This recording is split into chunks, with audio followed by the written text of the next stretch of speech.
They reversed the result of your fight. Yeah. Should they reverse the result of that fight as well? Just depends. Like if that changes the whole fight, if that gives Roach a victory, give him the victory. That's how you keep the integrity of the sport, right? That's why they suspended me, right? To keep the integrity of the sport. It seems like Tank has reached his breaking point after relentless ridicule over the knee he took in the Roach fight. Now he's finally firing back.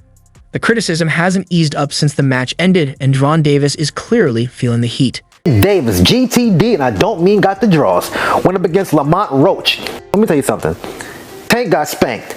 Roach should have won. And Tank even dropped to his knee. It should have been called a... And now he's not the only one under scrutiny.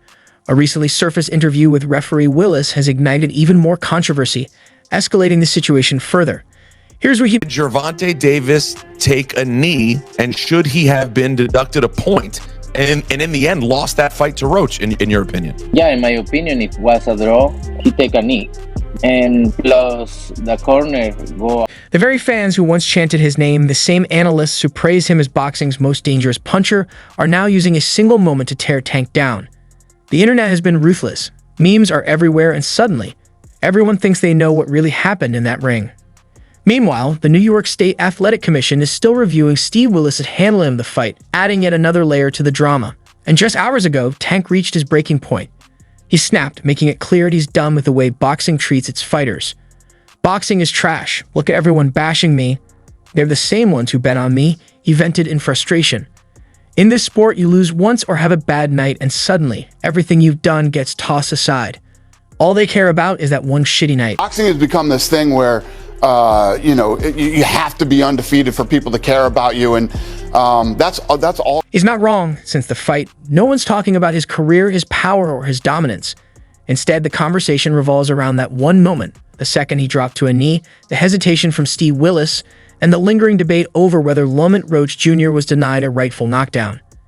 Just like that, the narrative around Tank has flipped. The same voices that once called him unstoppable are now dissecting his vulnerability. Fighters who once stayed quiet are suddenly bold, taking shots like this is their golden opportunity. But the biggest insult, people acting like Shakur Stevenson could walk through him without a fight. To what may happen against Shakur Stevenson, I hear more about Shakur Stevenson after this fight than I hear about Lamont Roach, which I think is sad. That's what really set Tank off. I lost focus in there, but that doesn't mean he snapped. I'll get back up, and we'll see what everyone says. I'll put all of them down. It's clear that Tank isn't just reacting to the Roach fight, he's responding to the disrespect. He sees the analysts, the fans, and the fighters taking shots at him, and he's making one thing known. He's not backing down. But while Tank fights off the backlash, the debate surrounding the fight itself is still raging. The Problem Box TV panel discussion made one thing clear: what happened in that ring was a disaster. Veteran boxing writer Dan Rafael didn't hold back, saying that Willis's bad call cost Lamont Roach a championship and robbed him of the chance to hand America's top fighter his first loss. A lot went wrong that night, and all of it was against Lamont Roach. The question is about Gervonta Davis's power. What is his power like? Is he as hard a puncher as he's made out to be? If the best name that somebody could give me of somebody that he knocked out is a little dude who was at his, fourth weight? I can't read too much into. Jack Rice, a respected former referee, along with trainer Stephen Breadman Edwards and former champions Chris Algieri and Paulie Malignaggi, all agreed Roach's knockdown should have been called. The way Willis handled the situation raised too many questions. First, there was the hesitation.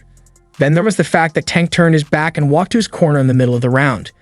And in the midst of it all, his trainer, Calvin Ford, was allowed to step up and wipe his face with a towel. How does that happen?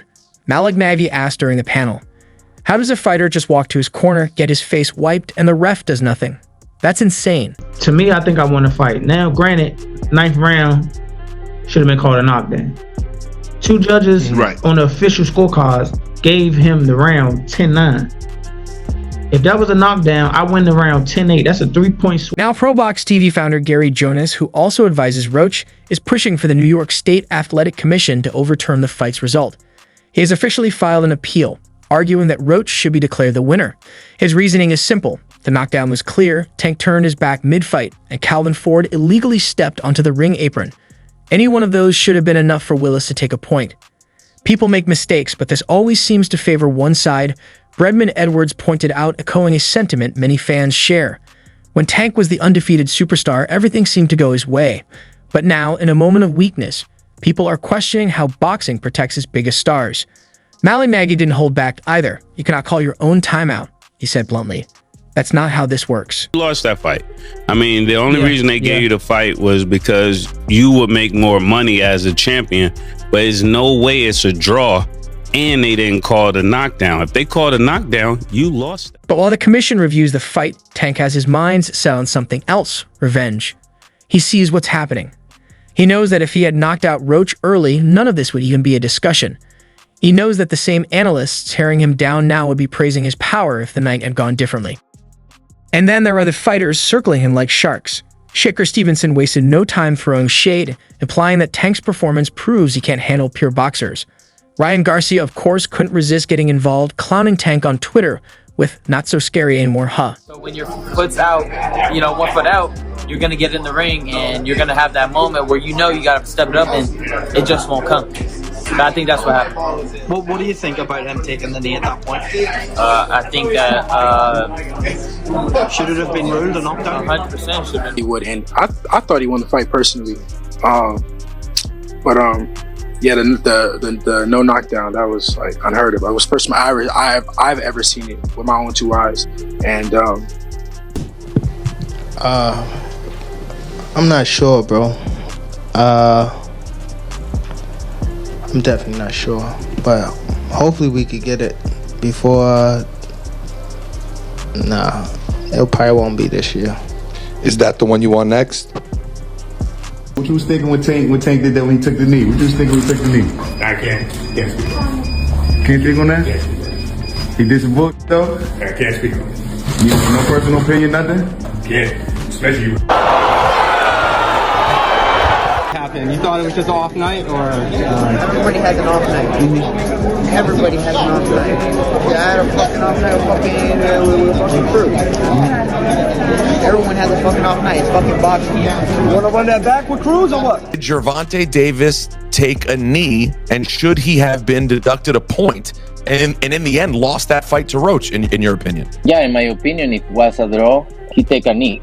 And plus the corner go up and put it a towel in the face, that's disqualification for sure. I'm talking about the rules, but it's not my